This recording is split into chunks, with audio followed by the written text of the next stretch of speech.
नमस्कार दोस्तों, हम आपको पवन दूतिका पढ़ा रहे थे। पवन दूतिका में 21वां पैरा तक आपको पढ़ा चुके थे। अब आप 22वां देखें। पवन दूतिका हरिऔध के परिप्रवास का एक खंड है। परिप्रवास खड़ी बोली का प्रथम महाकाव्य कहा जाता है। पवन दूतिका खड़ी बोली में है और हरिऔध जी द्विवेदी युग के कवि हैं। 22वां देखिए। राधा हवा से कहते हैं बैठे नीचे जिस बिटप के श्याम होवें उसी का। राधा हवा से कहती हैं बैठे नीचे जिस बिटप यानी वृक्ष, जिस पेड़ के नीचे श्याम बैठे हों उसी का तुमको क्या करना है, कोई पत्ता निकट उनके नेत्र के ले ही लाना। राधा हवा से कहती हैं कि हमारे प्यारे श्री कृष्ण जी बगीचे में जिस पेड़ के नीचे बैठे हों उसी पेड़ का एक पत्ता ले लेना है और उनके नेत्र के ले हिलाना, उनके नेत्रों के पास ले जाकर के पत्ते को इस प्रकार से कंपन कराना है। अर्थात उसी वृक्ष का पत्ते को तुमको तोड़ना है और उनके नेत्रों के पास ले जाके उस वृक्ष के पत्ते को ले हिलाना। अर्थात पत्ते को ले करके हवा तुम्हारे अंदर यह गुण है कि तुम उस पत्ते को उनके नेत्रों के सामने लाके कंपन करा सकती हो, हिला सकती हो। यों प्यारे को विदित करना, चातुरी से दिखाना। इस प्रकार से, यों माने इस प्रकार, प्यारे माने हमारे श्री कृष्ण जी को, विदित माने जानकारी देना।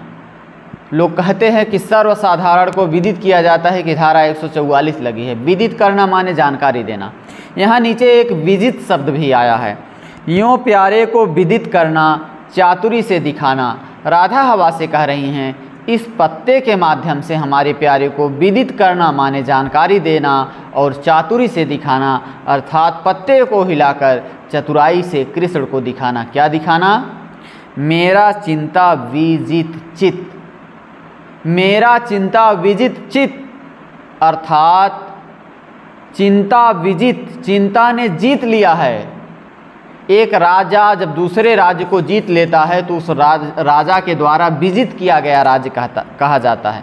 अर्थात चित्त माने हृदय को, मेरे हृदय को चिंता ने विजित कर लिया है, चिंता ने जीत लिया है। मेरे हृदय पर चिंता हावी हो चुकी है। मेरा चिंता विजित चित्त का क्लांत, क्लांत माने दुखी होकर के कांप जाना। तो हवा से राधा कह रही हैं कि लेकर जाना उनके नेत्रों के सामने पत्ता हिलाना और उस पत्ते के माध्यम से उनको विदित कर देना, जानकारी दे देना और चतुराई से दिखा देना कि मेरा चिंता विजित चित्त क्लांत हो कांप जाना। मेरे हृदय को चिंता ने जीत लिया है और इसी पत्ते के समान मेरा हृदय क्लांत होकर के दुखी होकर कांप रहा है। फिर से देखिए। बैठे नीचे जिस बिटप के श्याम हों उसी का। राधा हवा से कह रही हैं कि जिस वृक्ष के नीचे हमारे श्याम बैठे हों उसी वृक्ष का कोई पत्ता निकट ले उनके नेत्र के ले हिलाना। कोई पत्ता लेना उसी वृक्ष का और उनके नेत्रों के सामने ले जाकर के उस पत्ते को हिलाना है।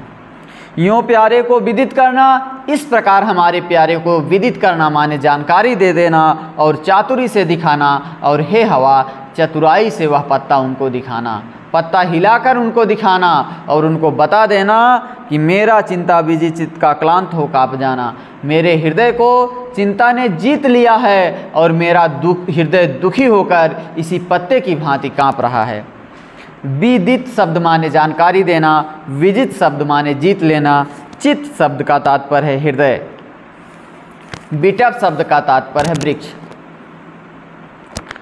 23वां पैरा देखिए। राधा हवा से कहती हैं सूख जाती मलिन लतिका धरा में पड़ी हो। अगर कोई सूखती हुई मुरझाती हुई कोई लता, कोई बेल, धरा माने पृथ्वी पे पड़ी हो, अगर कोई मुरझाती हुई बेल या लता पृथ्वी पर पड़ी हो तो क्या करना है? तो पाँवों के निकट उसके श्याम के ला गिराना। तो ये हवा उस लता को, जो लता मुरझा के पृथ्वी पर पड़ी हुई है, उसको श्याम के पैरों के पास लाकर गिरा देना। यों सीधे से प्रकट करना, इस मुरझाई हुई लता के माध्यम से, यों माने इस प्रकार सीधे से प्रकट करना, सीधे से उनको बता देना। प्रीति से वंचिता हो, आपके प्रेम से वंचित हो करके इस प्रकार से सूखती हुई लता के माध्यम से ए हवा उनसे बता देना कि आपके प्रेम से वंचित हो करके मेरा होना अति मलिन, अति माने अत्यधिक, मलिन माने दुखी, मैं अति दुखी होती चली जा रही हूँ और सूखते नित्य जाना, नित्य मीन्स प्रतिदिन, और इस लता की भांति मैं प्रतिदिन सूखती चली जा रही हूँ। फिर से देखें, नित्य माने प्रतिदिन, मलिन माने मुरझाया दुखी, अति माने अत्यधिक, प्रीत से वंचिता माने प्रेम न मिल पाने के कारण, यों माने इस प्रकार, धरा माने पृथ्वी, लतिका माने लता, मलिन माने मुरझाई। सूख जाती मलिन लतिका धरा में पड़ी हो तो, राधा आवाज़ से कह रही हैं कि अगर कोई मुरझाई हुई लता पृथ्वी पर पड़ी हो तो पाँवों के निकट उसको श्याम के ला गिराना। तो हे हवा, तुम उस लता को उड़ाना और श्याम के पैरों के पास लाकर गिरा देना। यूँ सीधे से प्रकट करना, प्रीत से वंचिता हो। इस लता के माध्यम से इस प्रकार सीधे सीधे उनको प्रकट करना, बता देना कि प्रीत से वंचिता हो, आपके प्रेम से वंचित होकर मेरा होना अति मलिन और सूखते नित्य जाना, मैं अत्यधिक दुखी होती चली जा रही हूँ और इस लता की भांति प्रतिदिन सूखती चली जा रही हूँ। अति माने अधिक, मलिन माने दुखी, नित्य माने प्रतिदिन। आगे राधा कह रही हैं 24वां, कोई पत्ता नवल तरु का पीत जो हो रहा हो। पत्ता कैसा हो? नवल तरु, नवल माने नया, तरु माने पेड़, पीत माने पीला। कोई नए वृक्ष का अगर कोई पत्ता पीला हो रहा हो तो प्यारे के दृग युगल, दृग माने नेत्र, युगल माने दोनों, तो प्यारे के दृग युगल के सामने ला उसे ही। तो हे हवा, तुम उस पत्ते को, जो नए वृक्ष का पत्ता पीला पड़ रहा है, उसको हमारे प्यारे, प्यारे का तात्पर्य हमारे श्री कृष्ण जी के दोनों नेत्रों के सामने लाना। दृग युगल, दृग माने नेत्र, युगल माने दोनों, उसे सामने लाकर ना ही धीरे धीरे संभल रखना, धीरे धीरे उस पत्ते को उनकी आंखों के सामने संभाल कर रखना और उन्हें यूँ बताना, और उन्हें यूँ माने इस प्रकार बताना, माने बता देना। पीला होना प्रबल दुख से प्रोसिता सा हमारा। प्रबल, अत्यधिक, प्रबल का तात्पर्य अत्यधिक, पीला होना प्रबल दुख से, अत्यधिक दुख के कारण मैं पीली होती जा रही हूँ। किसके समान? प्रोसिता सा हमारा। प्रोसिता सा, जिस नायिका का नायक परदेश चला गया हो उसे प्रोसिता कहते हैं। प्रोसिता सा माने समान, हमारा माने मैं अत्यधिक दुख के कारण प्रोसिता के समान पीली पड़ती जा रही हूँ। तो यहाँ सा सी से शब्द आया है। राधा अपनी तुलना प्रोसिता से कर रही हैं, वियोगिनी स्त्री से कर रही हैं, इसलिए प्रोसिता सा हमारा में उपमा अलंकार है। प्रोसिता सा माने जिस वियोगिनी नायिका के समान, पीला होना प्रबल दुख, अत्यधिक दुख के कारण मैं प्रोसिता के समान, वियोगिनी नारी के समान पीली होती जा रही हूँ। फिर से देखें, कोई पत्ता नवल तरु का पीत जो हो रहा हो। राधा आवाज़ से कह रही हैं नवल तरु माने नए वृक्ष का पत्ता अगर पीत हो रहा हो, पीला हो रहा हो, तो प्यारे के दृग युगल, तो प्यारे के दोनों नेत्र, युगल माने दोनों, दोनों नेत्रों के सामने ला उसे ही, उसको लाना पीले पत्ते को, धीरे धीरे संभल रखना, धीरे धीरे हमारे प्यारे के नेत्रों के सामने उस पीले पत्ते को संभाल कर रखना और उन्हें यूँ बताना और उन्हें इस प्रकार से बता देना, पीला होना प्रबल दुख से प्रोसिता सा हमारा, अत्यधिक दुख के कारण मैं वियोगिनी नायिका के समान पीली होती चली जा रही हूँ। 25वां देखिए, यूँ प्यारे को विदित करके सर्व मेरी व्यथाएं। फिर विदित शब्द आया है, तात्पर्य है जानकारी देना।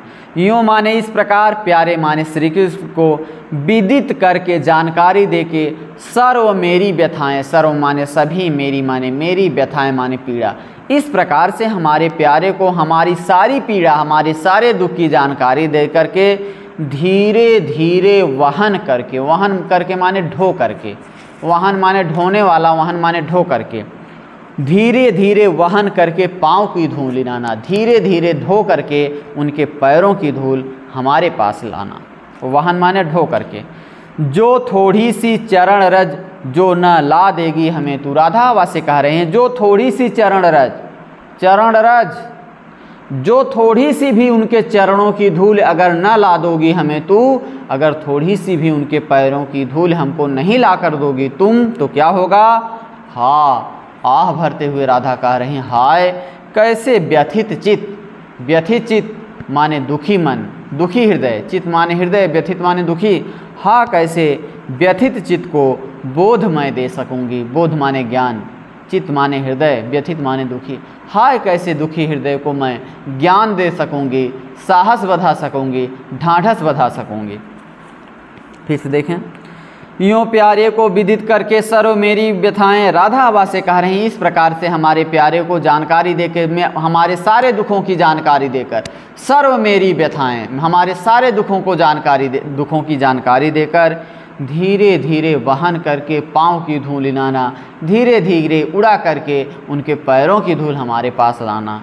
जो थोड़ी सी चरण रज जो न ला देगी हमें, तू राधा वा से कहती हैं, यदि उनके पैरों की थोड़ी सी धूल यदि तुम हमको नहीं ला के दे दोगी, हा कैसे व्यथित चित्त को बोध मैं दे सकूँगी, हाय कैसे दुखी हृदय को मैं कैसे संतोष दे सकूँगी, ज्ञान दे सकूँगी, ढाढ़स बढ़ा सकूँगी। बोध माने ज्ञान। अंतिम पैरा का राधा ने तो बहुत चीज़ें कही, हवा से फोटो हिलाने के लिए कहा, कमल की पंखुड़ियों को डुबोने के लिए कहा, पेड़ के पत्ते को लाने के लिए कहा, लता को उड़ा कर लाने के लिए कहा, तमाम चीज़ें राधा ने कही हैं हवा से। लेकिन अंतिम में कहते हैं, पूरी न होवें यदि तुझसे अन्य बातें हमारी, यदि हमने जो बहुत सी बातें तुमसे कही है तो बातें तुमसे पूरी नहीं हो सकती तो क्या करना, तू मेरी इतनी विनय, तू मेरी इतनी प्रार्थना मान ले और चली जा, केवल मेरी एक प्रार्थना को स्वीकार कर लो और हमारे पास से चली जाओ। छू के प्यारे कमल पग के प्यार के साथ आ जा। कमल पग, बीच में योजक चिन्ह लगा है, कमल पग अर्थात कमलवत चरण, यहाँ रूपक अलंकार है, यहाँ पर रूपक अलंकार है। छू के प्यारे कमल पग को प्यार के साथ आ जा, हमारे प्यारे के कमलवत चरणों को छू कर के प्यार के साथ, प्रेम के साथ हमारी पास चली जाओ। जी जाऊंगी, जी जाना मुहावरा है, अर्थात धन्य हो जाना, सब कुछ पा जाना। जी जाऊंगी हृदय तल से मैं तुझी को लगा के। राधा कहती हैं, ए हवा, तू हमारे प्यारे के कमलवत चरणों को छू करके अगर प्यार के साथ मेरे पास आ जाओगी, जी जाऊंगी मैं तुझे हृदय तल से लगा के, मैं तुझे हृदय तल अर्थात हृदय की गहराइयों से लगाकर तुझको गोदी में भर के धन्य हो जाऊंगी, सब कुछ पा जाऊंगी। फिर से देखें, पूरी न होवें तुझसे अन्य बातें हमारी, तो तू मेरी इतनी विनय मान ले और चली जा। राधा कहती हैं कि अन्य बातें, बहुत सी बातें हमने हवा तुझसे कही है, अगर वह अन्य बातें तुझसे पूरी नहीं हो सकती तो केवल मेरी एक बात मान लो और यहाँ से चले जाओ। छू के प्यारे कमल पग को प्यार के साथ आ जा, हमारे प्यारे के कमलवत चरणों को छू करके प्यार के साथ मेरे पास चले आना। जी जाऊँगी तुझी को हृदय तल से लगा के, मैं तुझे हृदय तल की, हृदय की गहराइयों से लगा के, गले लगा के सब कुछ पा जाऊँगी। हरिऔध जी का जन्म 1865 ईस्वी में निजामाबाद आजमगढ़ में हुआ था। प्री प्रवास, वैदेही वनवास, पद्म प्रसून, रस कलश इत्यादि इनके काव्य हैं। ठेठ हिंदी का ठाठ, अधखिला फूल इनका नाटक है। प्रद्युम्न विजय उपन्यास है। प्रद्युम्न विजय और रुक्मिणी परिणय इनका नाटक है। इनकी मृत्यु 1947 में हुई। इनके पिता का नाम भोला सिंह और माता का नाम रुक्मिणी देवी था। इनको आधुनिक सूरदास कहा जाता है। पद्म भूषण, पद्म विभूषण इत्यादि इनको उपाधियाँ भी प्राप्त थी। धन्यवाद।